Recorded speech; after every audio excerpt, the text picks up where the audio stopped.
അധികം ദൂരമൊന്നുമില്ല. ഞാനും എൻ്റെ ഒരു സുഹൃത്തുണ്ട് ഷൈനിജറുണ്ട്.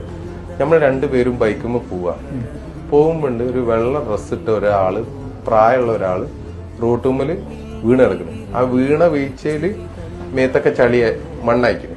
ഞാൻ അവിടെ നമ്മളൊന്ന് സ്റ്റോപ്പ് ചെയ്തു. പല ആൾക്കാരും പറഞ്ഞ് അയാള് വെള്ളടിച്ച് കിടക്കുകയാണ്, എന്താ മനുഷ്യന്മാര് എന്നൊക്കെ പറഞ്ഞിട്ട് ആ നാടൻ സംസാരം അവിടെ നടക്കുന്നത്. ഞാനും എന്റെ സുഹൃത്തും എന്താക്കി പറഞ്ഞു കഴിഞ്ഞാല്, ഷൈനിജും എന്താക്കി പറഞ്ഞു കഴിഞ്ഞാല്, അപ്പം തന്നെ വണ്ടി എടുത്തിട്ട് ആ വണ്ടിമേലേക്ക് അയാളെ പിടിച്ച് കയറ്റി. ബോധമില്ലേനി. അപ്പം തന്നെ ഷൈനിജ് എന്നോട് പറഞ്ഞു, മനാഫെ സ്മെല്ലൊന്നും ഇല്ല കേട്ടോ, വെള്ളമൊന്നും അടിച്ചതല്ല കേട്ടോ. നമ്മൾ അയാളെ സ്കൂട്ടറുമ്മ കയറ്റി മിംസ് ഹോസ്പിറ്റലിൽ കൊണ്ടുപോയി. ഹോസ്പിറ്റലിൽ എത്തി ചെക്ക് ചെയ്ത് നോക്കുമ്പോൾ അയാളെ ഹാർട്ട് അറ്റാക്ക് വന്നിട്ട് വീണതാ. അപ്പോൾ ഡോക്ടേഴ്സ്, ഞാനപ്പം തന്നെ, നമ്മളാകെ അന്ന് അത്ര വലിയൊരു പക്വതയുള്ള ടൈമല്ല, ഇയാളുടെ അടുത്ത് ഫോണൊന്നുമില്ല. അങ്ങനെ ഞാൻ എന്താക്കി പറഞ്ഞു കഴിഞ്ഞാല് എന്റെ ഫ്രണ്ടിനെയും കൂട്ടിയിട്ട് നമ്മൾ എന്താക്കി, ഡോക്ടറോട് പറഞ്ഞു നമ്മളിപ്പോ വരാം. അവിടെ നമ്മളെ ഫോൺ നമ്പറൊക്കെ കൊടുത്ത് ഇയാളെ വീട് ഇയാൾ പറഞ്ഞെന്ന് ബോധം വന്നപ്പോ. സംഭവം ഇയാൾക്ക് അറ്റാക്ക് ചെയ്യുന്നു. അയാളെ വീട്ടിൽ പോയി പറഞ്ഞ് ഫാമിലിനെ കൂട്ടിക്കൊണ്ടുവന്നു. ഡോക്ടർ ഫാമിലിനോട് പറയണ, ഈ കുട്ടികൾ ഇവിടെ എത്തിച്ചില്ലെങ്കിൽ നേരം വൈകി പോവുകയും. ജീവിതത്തിൽ അതൊരു വലിയ അനുഭവമാണ്. അതുകൊണ്ട് എവിടെ ആക്സിഡന്റോ എന്ത് കണ്ടു കഴിഞ്ഞാലും അവിടെ ഇറങ്ങി എന്താ ചെയ്യാൻ കഴിയാ ഞാനത് ചെയ്യാറ്. ഞാൻ മനാഫ്.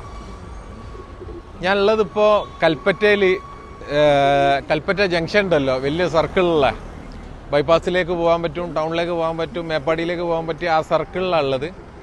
ഇവിടെ ഇപ്പോൾ ഒരു നിർദ്ധരായിട്ടുള്ള ഒരു പാവപ്പെട്ട ഒരു ഫാമിലിക്ക് നമ്മളൊരു തട്ടുകട ഇട്ടുകൊടുത്താണ്, അതുപോലെ ഒരു ജീവിത മാർഗത്തിന്.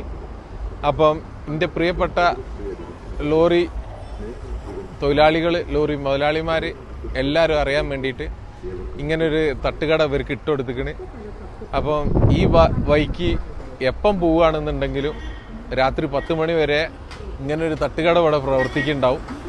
അപ്പം ഈ ഒരു സംരംഭം നമ്മളെ പ്രിയപ്പെട്ട സഹപ്രവർത്തകർ വിജയിപ്പിക്കണം. അപ്പം അതിന് വേണ്ടിയിട്ട് ഞാൻ ഈ ഒരു പ്രത്യേക വീഡിയോയിൽ വരികയാണ്.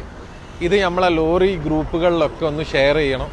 എന്നിട്ട് ഈ പാവത്തുങ്ങൾക്ക് ഒരു സഹായമാവും. ഈ വഴിക്ക് പോകുമ്പോൾ എപ്പോഴും നിങ്ങൾ എല്ലാ സ്ഥലത്തു നിന്നും ചായ കുടിക്കുന്നുണ്ടാവും, ഭക്ഷണവും ചായ ഒക്കെ ഉണ്ടാവും. അപ്പം എല്ലാവരും സഹായിക്കുക, ഈ ഫാമിലിനെ നമുക്ക് രക്ഷപ്പെടുത്തണം.